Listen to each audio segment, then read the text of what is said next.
Ayun, magandang araw para matuto. Welcome back sa YouTube channel natin o sa Facebook. Kung sa Facebook mo ito pinapanood, ako po si Architect Ed. Nandito tayo ngayon sa Japan, sa Osaka. Dito ako sa Kansai Airport. Ito yung airport na nasa dagat. Yan, pag-usapan natin yun. Check this out. So ano, magandang araw para matuto. Welcome back sa YouTube channel natin or sa Facebook.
Landed at the Kansai International Airport.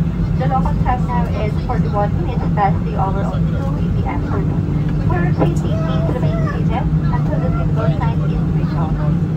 Be careful when opening the overhead part.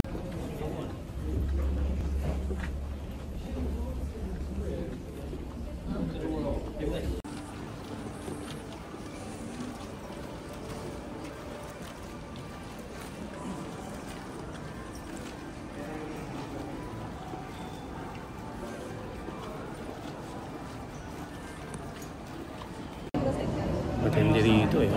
Kagagaling pagkalabas mo ng aeroplano. Ayun yung tren. May tren na. Lupit. Alam nyo ba na ang Kansai International Airport ay itinayo sa isang artificial island sa gitna ng Osaka Bay? Mga 5 kilometers off the coast ng Honshu, which is actually the biggest and most populated island sa buong Japan. It opened last September 1994. Ginawa talaga siya para ma-relieve yung traffic sa Osaka International Airport na sobrang busy na noon. Grabe, noong 2016 lang, over 25 million passengers ang gumamit ng Kansai, making it the third busiest airport in Japan at pang-30 sa buong Asia. Hindi lang yan.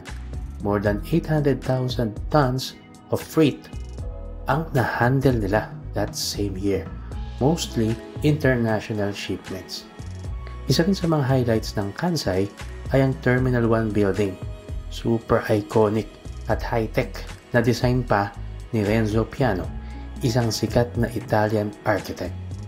At noong 2001, Kansai Airport was even recognized as one of the civil engineering monuments of the millennium ng American Society of Civil Engineers. Bongga talaga. Dahil sa Kansai, nabawasan talaga yung pressure sa Osaka Airport na ngayon ay nag-handle na lang ng domestic flights sa Japan.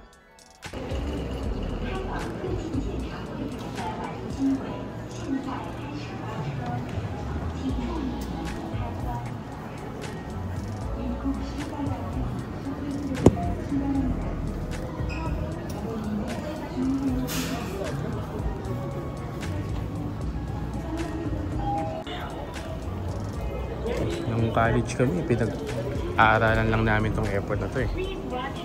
Sabi nila, kapag daw high tide, yung runway nito, umaangat din. Astig, di ba? Yung kanina, bawal magkano eh. Bawal kumuha ng pictures dun. So, dito tayo ngayon sa isang sulok. Ito yung ano eh, arrival lobby. Makikita nyo yung mga detalye na yun, no? So, puro trusses yan eh. Kasi si Renzo Piano, kilalang architect yun na high-tech. So, talagang matindi yung ano niya, attention niya sa mga engineering details. Yan yung characteristic ng mga design ni Renzo Piano. Ayan yung makikita nyo rito. Medyo brutal yung mga detalye na medyo madugo. Hindi ko lang napakita yung nandun sa loob kanina kasi bawal na.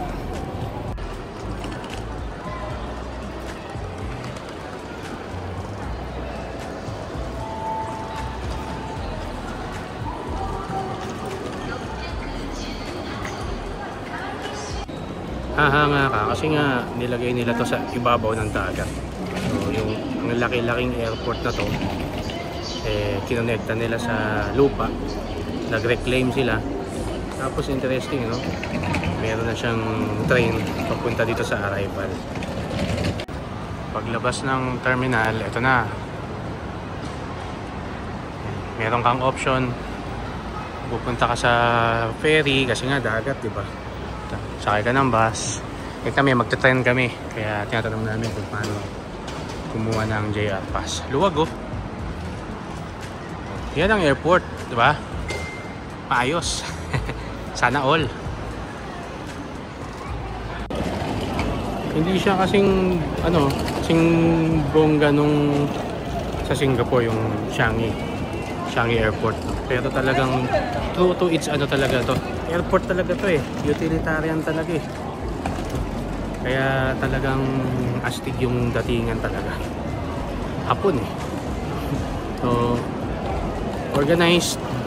Medyo may konting ano build up ng mga pasahero. Siyempre galing sa iba't ibang countries to eh. Pero ang mga detalye niya talaga brutal talaga. Very ano talaga, very utilitarian yung dating niya. Ganito talaga sana yung yung pag-design ng airport.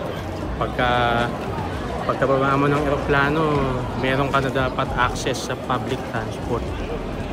Kagaya dito, pagkababa mo ng eroplano, paglapag mo sa arrival, meron na kagad options kung saan ka sasakay. Yung meron papunta sa train, yun JR ticket office train yan eh. Tapos merong bus, tapos syempre dagat nga ito, merong option na pagsakay sa ferry. So titingin ka lang sa mga signage, lalaman mo na kung saan ka pupunta, hindi ka maliligaw. At konti yung interaction mo sa mga tao kasi nga kompleto yung mga signages nila.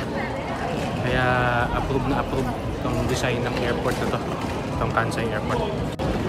Dito muna tayo ha. Kasi talagang pinunta naman natin dito yung Expo. So yung susunod na video natin, yung Expo, World Expo dito sa Osaka. So paano? Bye bye, thank you.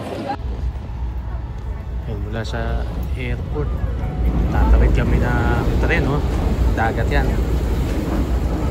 So itong sinasakyan naming tren,